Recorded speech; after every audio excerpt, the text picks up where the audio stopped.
This is Channel. বন্যা বয়ে গেছিল আমার কাছে যে তুমি কি করছো ফার্স্ট অফ অল আমি তাই জন্যই সবাইকে কিছু বলিনি, একসাথে বলবো বলে যে আমি তৃণমূলে আছি, তৃণমূলে ছিলাম, তৃণমূলেই থাকবো। আমার নেত্রী মমতা ব্যানার্জি, এর বাইরে আর কোনো কিছু না। 2 নম্বর, আজকে কাগজে আমি একটা জিনিস দেখলাম, আনন্দবাজার কাগজে, যে একটা কথোপকথন হয়েছে। সেখানে বিজেপির কেন্দ্রীয় নেতা মুকুল রায়ের সাথে আমাদের প্রাক্তন নেতা অর্জুন সিংয়ের একটা কথোপকথন হয়েছে। তার সত্যতাকেও স্বীকার করেনি যে বীজপুর থেকে নাকি 50,000 ভোটের লিড পাওয়া যাবে, বিজেপি পাবে। আমি আপনাদের জ্ঞাতার্থে বলে রাখি, দল যদি ভরসা করে এবং দল যদি দায়িত্ব দেয়, বীজপুর ব্যারাকপুর লোকসভার মধ্যে সবথেকে বেশি ভোটে লিড দেবে তৃণমূল কংগ্রেসকে, এবং স্বচ্ছ ভাবমূর্তির প্রার্থী দীনেশ দা হাইয়েস্ট ভোটে জিতবে। আর দেখুন, অনেকে অনেক কিছু কথা বলছেন, অনেক কিছু বলছেন। আমি সকলের কাছে একটা রিকোয়েস্ট করব, যে গেছে তাকে নিয়ে ভাবার কোনো কারণ নেই। আগামী দিন আমরা কি করব না করব দলনেত্রী ঠিক করে দেবেন, কিভাবে চলব। খালি আমাদের কর্মীদের কাছে রিকোয়েস্ট, এবং আমাদের দলের সিনিয়র যারা আছেন তাদের কাছে রিকোয়েস্ট, অর্জুনবাবু গেছেন যাক, কিন্তু তার ছেলে এখনও তৃণমূলের কাউন্সিলর আছে। সে যতদিন তৃণমূলের কাউন্সিলর থাকবে, আমার মনে হয় তৃণমূল কর্মীদের এবং দলের নেতাদের ওই ছেলের পাশে দাঁড়ানো উচিত, তাকে বিশ্বাস করা উচিত এবং দলের কাছে নিয়োজিত করা উচিত। এবং আমি দেখেছিলাম, আমার পিতা যখন অন্য দলে গিয়েছিল, তখন আমার 6 বছরের মেয়ে থেকে শুরু করে, আমার মা থেকে শুরু করে, আমার স্ত্রী থেকে শুরু করে কেউ বাদ যায়নি গালিগালাজ থেকে। আমি এক্ষেত্রেও বলবো, অর্জুনবাবুর ওয়াইফকে কেউ যেন কটূক্তি না করে, তাকে সম্মান দেওয়া হোক, নারী জাতিকে সম্মান দেওয়া হোক, এইটুকুই ব্যাস।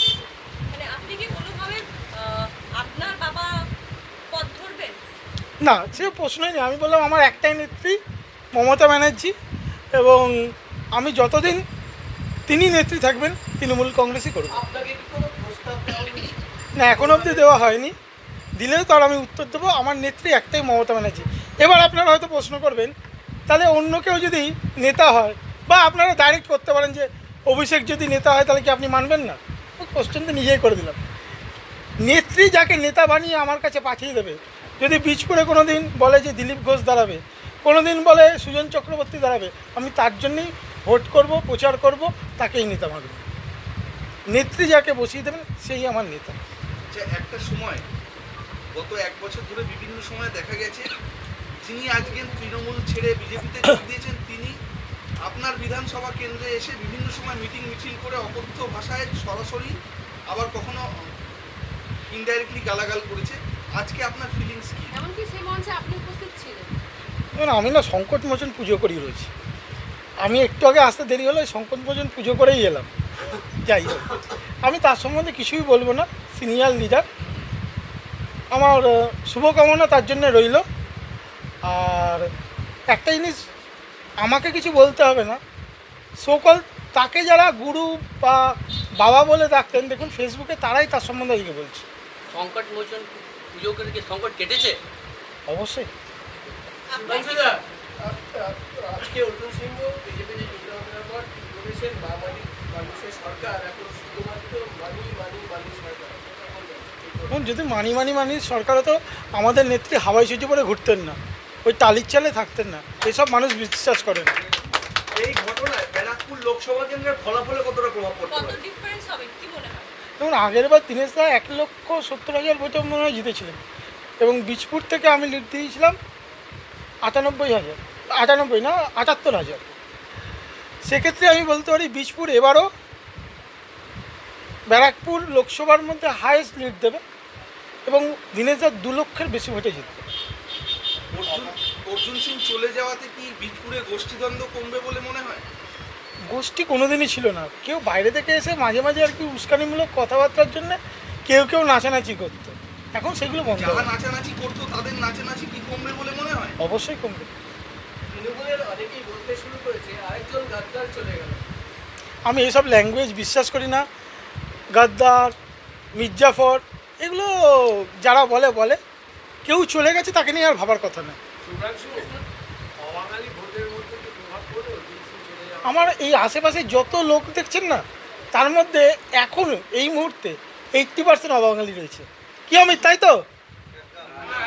একদম 2014 যেটা বললে 78,000 লিড দিয়েছিল এবং দিনেশ দা 1,90,000 সামথিং মতো, কিন্তু ভাটপাড়াতে কিন্তু দিনেশ দা 2,500-এর মতো ভোটে ডেভিড ছিল, তাই ডেভিড ছিল তো সেটা নেগেটিভ ধরে চলাই ভালো তো। এবার হয়তো পজিটিভ হয়ে যাবে, দেখবে। অর্জুন সিংয়ের বলছি, এর প্রভাব মধ্যে- কি অস্বীকার করা যাবে তাই? এর মধ্যে বাবার সঙ্গে কথা হয়েছে? না, বাবার সাথে দেখুন, আমার সাথে আমার বাবার পিতা পুত্রের সম্পর্ক নিশ্চয়ই কথা হয়, অস্বীকার করে লাভ নেই। শরীর কেমন আছে, ইনসুলিন নিয়েছো কি না, খাওয়া হয়েছে কি না, এর বাইরে আর কোনো কথা হয় না। রাজনীতির জায়গায় দেখুন, একটা জিনিস আপনারা জানেন কি না আমি জানি না, ধরুন 24 ঘন্টা আর ওইদিকে আছে এবিপি আনন্দ, দুটো হাউসের দুটো মার্কেটিং টিম আছে। তো মার্কেটিং টিমের কাজ কি? যে হাউসটাকে বৃদ্ধি করা যায় কীভাবে। এবার আপনার হাউসে যদি কারোর বাবা থাকে আর সেই ওই হাউসে যদি তার ছেলে থাকে, তাদের কাজ কী হবে? হাউসটাকে বাড়ানো, হেলদি কম্পিটিশান। আমাদের মধ্যেও তাই আছে।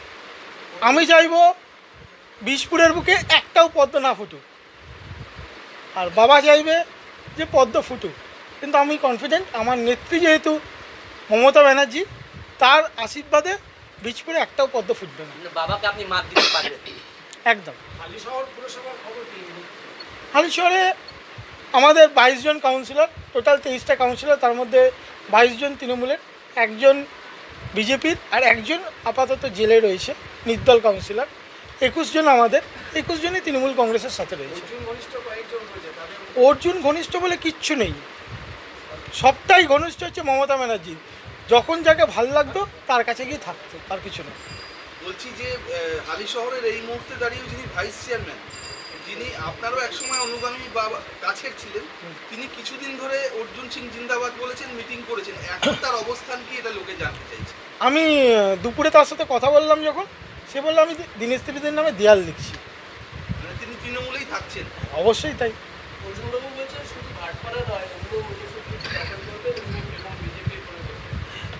মানুষ যখন ইন্টারভিউ দিতে চায় না, তখন দেখবেন যেগুলো জানে না সেগুলো হ্যাঁ হ্যাঁ বলে যায়, যাতে স্যালারিটা বাড়ানো যায়। এর বেশি বলবো না। 2009 কি পুনরাবৃত্তি হবে? 2009 কি 10 কি 11 জানি না, 2014 পুনরাবৃত্তি আবার হবে। দাদা, একটা জিনিস আপনি যেটা বলছিলেন যে হালিশহরের সমস্ত কাউন্সিলর তৃণমূলের সাথে আছে, কিন্তু আজকে জেলা অফিস থেকে তাদেরকে প্রত্যেককে ফোন করে বলা হয়েছিল জেলা অফিসে যাওয়ার জন্য, কিন্তু তারা কেউই যাননি। না, এটা আমার মনে হয় ভুল হচ্ছে। হালিশহর থেকে কাউকে ফোন করা হয়নি, ভাটপাড়া থেকে হয়েছে, ভাটপাড়াতেও বলা হয়েছিল, কিন্তু হালিশহরে হয়নি। না না, ফোন করা হয়নি। শুভ্রাংশুদা, আপনি বলছেন তৃণমূলের জয় হবে, ফাইট মানে 2 নম্বর দল কে থাকবে ডিপেন্ড করবে, আপনার মতে? সিপিএমই থাকবে আমার মনে হয়। বিজেপি 3 নম্বর। শুভ্রাংশু জ্যোতিপ্রিয় মল্লিক বলেছেন যে ব্যারাকপুরে বিজেপি সেকেন্ড কন্টেস্ট। তো বলে দিলাম একটু আগে। তুমি তো বলছো সিপিএম, আমি কোনো রকম মিশে আছে মানে সিপিএম মানে বলছো, বিজেপি বলছে জেলার যে পদে দেখুন, আমি আমার নজর দিয়ে যেটা দেখেছি সেটা বলতে পেরেছি। উনি আমার থেকে অনেক বড় রাজনীতিবিদ, আমি ভুলেও হতে পারি এক্ষেত্রে, কিন্তু আমার মনে হচ্ছে সিপিএম থাকবে। অর্জুনের জয় করার পর আপনার সঙ্গে কথা হয়েছে অর্জুনবাবু বা না আজকে? না, অর্জুনের অনুগামী এখনো যারা রয়ে গেছে তাদের জন্য আপনার কি বার্তা? দলের সাথে থাকুন, সুষ্ঠু জীবনযাপনে ফিরে আসুন এবং এলাকার উন্নয়নে সামিল হন। আমি ওর প্রশ্ন একটু অ্যাড করবো। অনেকেই বলছে মোরাল ডাউন, যারা অনুগামীরা ছিল মোরাল হাই করার জন্য কি করবে? মোরাল হাই বা ডাউনের ব্যাপার নেই, নেত্রীর বার্তায় মানুষকে মোরাল হাই করে দেয়। নেত্রীকালকে বার্তা দিয়েছে, আজকে পরবর্তীকালে অভিষেক বার্তা দিয়েছে, সবার মোরাল হাই আছে। কিন্তু বীজপুরের বুকে আপনার ভোকাল মানে টনিক কতটা কাজ করবে এখন? সেটা ইলেকশন রেজাল্টে বোঝা যাবে। এবার হোটেল লড়াইয়ের ইস্যুটা কি নিয়ে থাকবে? উন্নয়ন। বলছি অর্জুন সিং যদি বিজেপি ক্যান্ডিডেট হয় তার বিষয়ে কোন কোন কোন জিনিসগুলো আপনি প্রচারে আনবেন? এখন থেকে সব কিছু বলে দেওয়াটা কি ঠিক হবে? না, অন্তত একটা বলুন। আমার তো একজনের কথা খুব মনে হয়, সেটা হচ্ছে বিকাশ কাকু। ঠিক আছে, মমতা ব্যানার্জি জিন্দাবাদ, মমতা ব্যানার্জি জিন্দাবাদ। অঞ্জনবাবু বিজেপিতে যোগ দেওয়ার পর প্রথম কথা যেটা বলেছেন যে এনএসটিভিতে খুবই আনপপুলার, এলাকায় তাকে কেউ চেনে না। আমার তো মনে হয় না এরকম সজ্জন ব্যক্তি আমি আমার লাইফে দেখিনি। এবং দীনেশবাবু আমাদের এলাকায় যথেষ্ট ঘুরেছেন, সব জায়গায় এসেছেন। এবার কেউ বাড়িতে যদি নিমন্ত্রণ না করে, তার বাড়িতে গিয়ে তো বসতে পারবেন না।